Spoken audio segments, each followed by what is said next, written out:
Waalaikumsalam. Bismillahirrahmanirrahim. Alhamdulillahirabbil alamin. Wassalatu wassalamu ala Rasulillah wa ala alihi wa sahbihi ajma'in. Rabbi shrah li sadri wa yassir li amri wahlul 'uqdatam min lisani yafqahu qawli.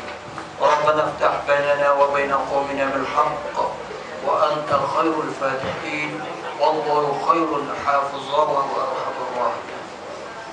Alhamdulillah, syukur kita banyak-banyak kepada Allah Subhanahu wa taala di atas limpah karunia Allah yang telah memberi taufik dan hidayah kepada kita, memberi kekuatan kepada kita, memberi kesihatan kepada kita, sehingga kita dapat melakukan amal ibadah pada malam bulan yang mulia ini, bulan Ramadan yang tidak lama lagi akan meninggalkan kita, dan Ramadan ini akan pergi, dia tidak akan kembali lagi.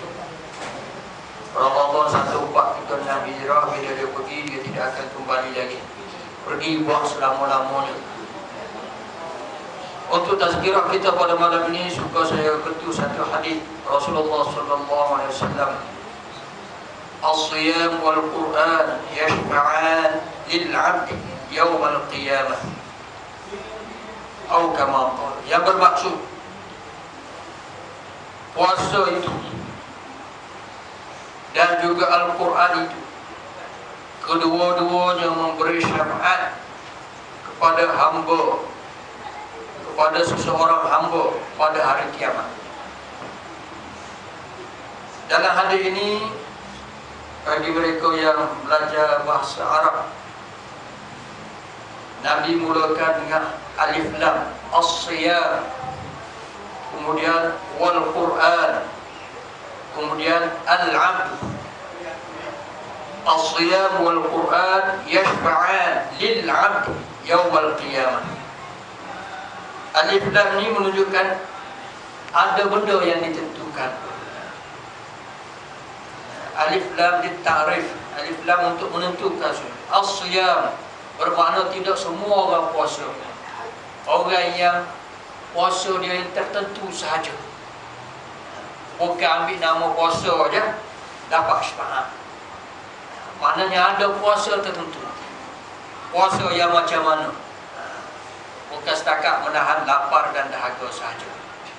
Kalau setakat menahan lapar dan dahaga sahaja, maka dia tidak termasuk dalam ini. Kerana Nabi dalam hadis Nabi lain, Nabi sebut kam min shaim. Banyak orang yang berpuasa, bukan sikit dah, banyak.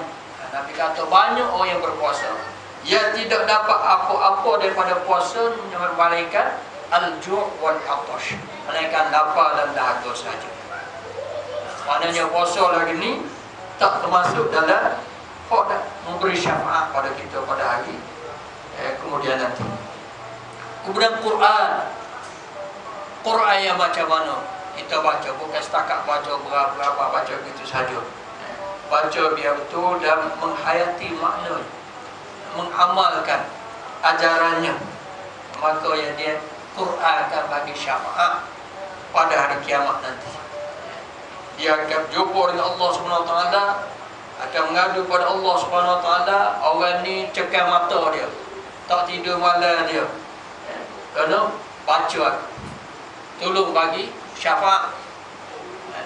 Puasa pula akan datang depan Tuhan menghadap orang ini berlapar dahaga pada aku, tahan nafsu dia, bukan setakat lapar dan dahaga saja. Manusia tahan nafsu dia dan sebagainya kerana aku. Maka hari ini, ya Allah, berilah dia makan, jangan bagi dia lapar lagi pada hari kiamat ini. Itu puasa datang menghadap Tuhan untuk memberi syafaat pada orang yang berpuasa. Kemudian dalam hadis ini juga Nabi sebut lil 'abdi.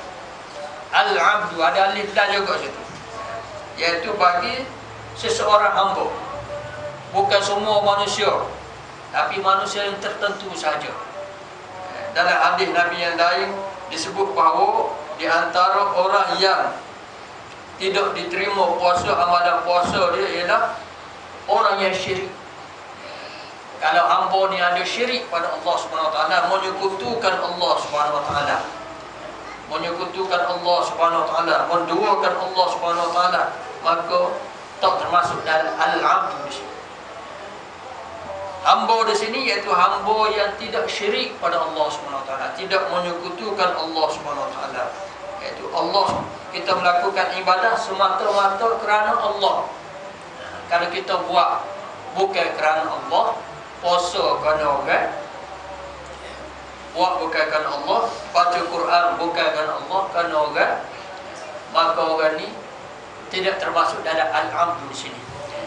Kita puasa kerana nak menunjuk-nunjuk, ataupun kita puasa tak boleh lah, tak puasa orang puasa berlaku, maka kita kena puasa. Atau lagi, kita puasa kerana Allah SWT. Allah yang mencipta kita, yang menjadi milik pada kita, yang berhak atas kita, dia mewajibkan puasa, maka kita puasa kerana dia. Kita baca Quran pun begitu juga, kita baca Quran kerana Allah, bukan kerana nak tunjuk kita ni suara sedap. Kita baca Quran kerana nak tunjuk suara sedap. Kerana ada dalam hadis Nabi, ada orang di pada mahsyar, dibawa di hadapan Allah SWT, dia tutup pahala, ya Allah, aku masa dunia dulu baca Quran, baca Quran, jadi hari ini aku nak tutup pahala daripadamu. Tuhan jawab, mu baca Quran bukan kerana aku, mu baca Quran supaya orang puji mu suara sedap. Atas dunia dulu orang puji dah, mu suara sedap, boleh dah dia mu. Kalau mu nak boleh dah, aku bui dah, orang puji, kata-kata orang puji suara mu sedap, maka hari ini tak ada keluar pahala tu. Yang kedua, hamba yang dimaksudkan hamba di sini iaitu ada hadis Nabi lain yang disebut bahawa hamba di sini iaitu yang tidak menderhaka pada dua ibu bapa dia. Di mana hamba yang tidak menderhaka pada dua ibu bapa inilah yang mendapat syafaat daripada Al-Quran, syafaat daripada puasa. Di mana ada ibu bapa yang tua, yang mana perlu kita jaga. Dan satu hadis Nabi yang lain, Nabi mengatakan celaka bagi orang yang ada dua ibu bapa dia yang sudah tua tapi dia abaikan tanggungjawab dia. Saya ada dengar seorang doktor, dia cerita doktor di hospital Kota Baru, Kota Baru, tak ingat dah. Dia kata ada orang tua yang duduk di hospital, satu hari lama dah anak-anak ramai, lama dah anak-anak tak pergi ziarah, maka doktor ni atau pihak hospital telefon ke anak suruh mari. Maka adalah seorang mari, kebetulan masa mari tu mak ayah dia begok dalam pempos. Maka misi bawa kita dah minta tolonglah anak ni, tolong buku-buku pempos tu dan sebagainya lah. Lepas tu, lepas habis basuh apa semua sekali, awak naik atas katil semula. Awak naik atas katil semula, misi tinggal. Lepas tu doktor pergi tengok-tengok, typo lah muka. Typo lah muka. Jadi doktor tanya misi, tanya apa ni? Anak jawab nak maru. Pasal lepas basuh tadi, mak dia berok pula. Tak ada pakai pempo lagi berok dah. Jadi anak nak maru, ambil tahi tu, calik muka mak dia. Itu mana orang buat kenak pada ibu bapa. Itu ada seorang doktor cerita. Begitu juga pernah saya dapat dengar cerita daripada YouTube, ada seorang yang dia pernah melakukan satu benda yang dikira sebagai menderhaka pada ibu bapa. Bila dia dah dewasa, kerja dan sebagainya, maka dia teringat satu benda yang dia pernah buat pada mak dia. Maka dia pun balik ke rumah mak dia tu, duduk rumah mak dia, jumpa dengan mak, minta maaf. Mak dia kata, aku maaf belaka dah. Anak dia kata, tak apalah, susah ni hamba nak minta, saya nak minta dengan mak betul-betul minta maaf. Iaitu pada satu masa dulu, masa remaja, umur 18-19 tahun, pernah satu ketika mak basuh seluar saya, mak bubuh keluarga jadi tapung. Saya nak marah, suara tu maaf beli nak marah. Saya depa tahu komok, saya kata bahasa orang tu tak reti. Saya nak minta maaf waktu tu. Minta maaf sungguh-sungguh. Mak dia bila anak sebut dia tu teriak. Dia kata sebenarnya kalau mu tak sebut ni, dosa mak ni aku tak maaf. Pak bila. Tapi oleh kerana mu sungguh-sungguh minta hari ni, aku maafkan. Aku ampunkan dosa kamu. Asalnya banyak benda-benda hal lain aku maaf berlaku, tapi hal ni so aku kecil hati benar. Mulai pak seluarmu atau muka aku dan muka tahu tu pasal tahu hati. Hal ni aku tahu maaf.